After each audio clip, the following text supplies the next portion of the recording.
दुनिया के प्रख्यात पर्यावरणविद सुंदरलाल बहुगुणा अब हमारे बीच नहीं हैं।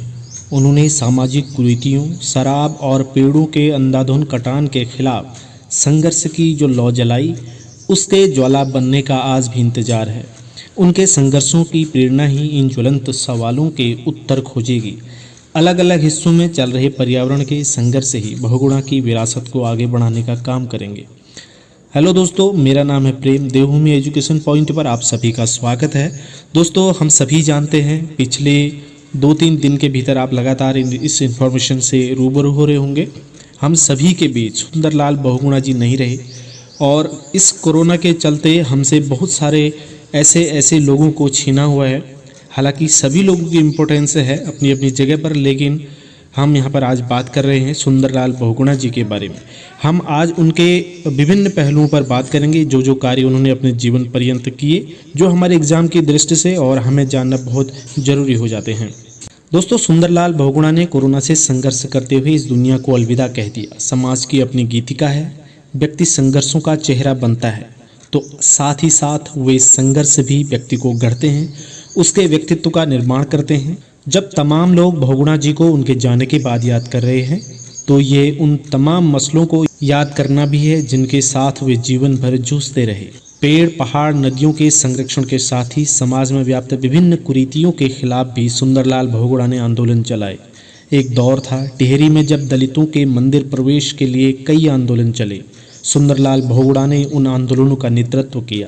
जीवन शैली और गैजेट्स के उपयोग में आई तमाम आधुनिकता के बावजूद जाति भेदभाव आज भी हमारे समाज के माथे पर धब्बा है। उत्तराखंड के समाज में जाति की जकड़न बाकी देश के मुकाबले ऊपरी तौर पर अंडर करंट जैसी अवस्था में रहती है, लेकिन जब वह उभरती है तो बेहद विकृत रूप में प्रकट होती है। जाति भेदभाव अभी 2 साल पहले टिहरी जिले के ही जौनपुर क्षेत्र में एक दलित युवक की शादी में कुर्सी पर बैठने के कारण पीट कर हत्या कर दी गई। कौन कह सकता कि ऐसी शर्मसार करने वाली घटना उसी टिहरी जिले में 21वीं सदी में हुई, जिसमें सुंदरलाल बहुगुणा जैसे लोगों ने दलितों के मंदिर प्रवेश के लिए आंदोलन चलाए और जिस टिहरी में 1950 के दशक में जाति जकड़बंदी को तोड़ने के लिए 3 अलग अलग जातियों के परिवार 12 वर्ष तक संयुक्त रूप से परिवार की तरह एक ही छत के नीचे रहे। निश्चित ही जाति भेदभाव से मुक्ति की लड़ाई जाति के जहर को बाहर निकालने की लड़ाई है।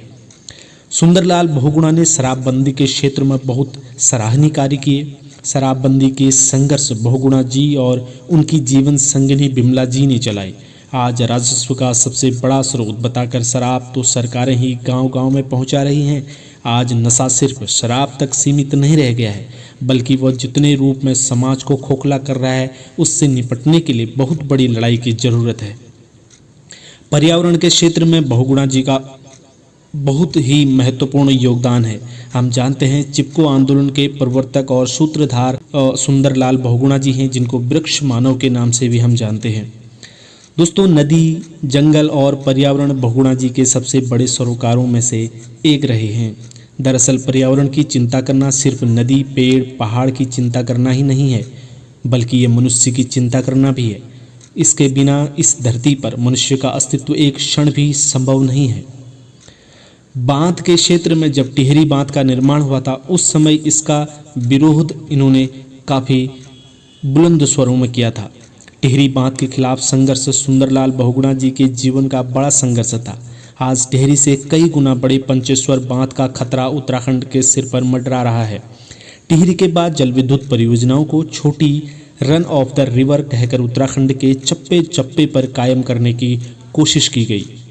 हकीकत यह है कि वे नहीं छोटी हैं, नहीं रन ऑफ द रिवर। वे नदियों की पारिस्थितिकी को नष्ट करने वाली सुरंग आधारित परियोजनाएं हैं। उनके दुष्परिणाम 2013 में हमने देखे और इसी साल उसकी तबाही से हम फिर से दो चार हुए। विकास मॉडल की बात करते हैं तो बड़ी पूंजी के एकाधिकार का दौर बहुत तेजी पर है।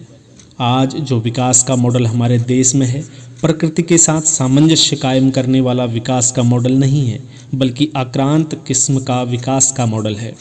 विकास के इस विनाशकारी मॉडल से नदी, पहाड़, जंगल और ज़मीन को बचाने की चुनौती आज बहुगुणा जी के दौर से कहीं बड़ी चुनौती है।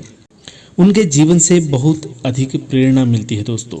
अपने हिस्से का संघर्ष उन्होंने किया, आगे का संघर्ष उनकी लड़ाइयों से प्रेरणा और सबक दोनों लेकर हमें करना होगा। दोस्तों इन सब के बाद भी बहुगुणा के वैश्विक प्रभाव का लाभ हम नहीं ले पाए। ये बात 1988 की बात है। बाहरी दिल्ली के मांडी गांव में इतिहासकार सुनील खिलनानी आदि दिल्ली के कुछ समाज के कला, साहित्य, पर्यावरण और भारतीय विरासत पर कार्य करने वाले लोगों को मार्तंड सिंह ने दोपहर के भोजन पर आमंत्रित किया था। मैंने उनसे बहुगुणा जी का जिक्र छेड़ दिया। उन्होंने नाराज होते हुए कहा कि तुम बहुगुणा जी को नहीं समझते हो। उन्होंने कहा कि बहुगुणा जी मन, वचन, कर्म और शरीर से एक प्रेजेंटेबल पर्सनालिटी हैं और देश की पर्यावरण के क्षेत्र में विश्व स्तर पर स्वयं को स्थापित करने में उनके व्यक्तित्व का इस्तेमाल करना चाहिए। वो भारत के गांव के गरीब से जैसे संवाद स्थापित कर सकते हैं, उसी भाव से अमेरिका के राष्ट्रपति से भी संवाद स्थापित कर सकते हैं। बहुगुणा जी के जीवन पर्यंत किए गए संघर्षों और कार्यों को हम सभी आज याद कर रहे हैं और हम जानते हैं कि कितने महत्वपूर्ण कार्य उन्होंने किए। और अंत में इन सब के बाद हम यही कहना चाहेंगे कि बहुगुणा जी आज भी उतनी ही ज़रूरत है आपके संघर्षों की और आपके जैसे व्यक्तित्व की। तो दोस्तों इस वीडियो में इतना ही है, मिलते हैं अगले वीडियो में। तब तक के लिए ढेर सारी शुभकामनाएं। धन्यवाद।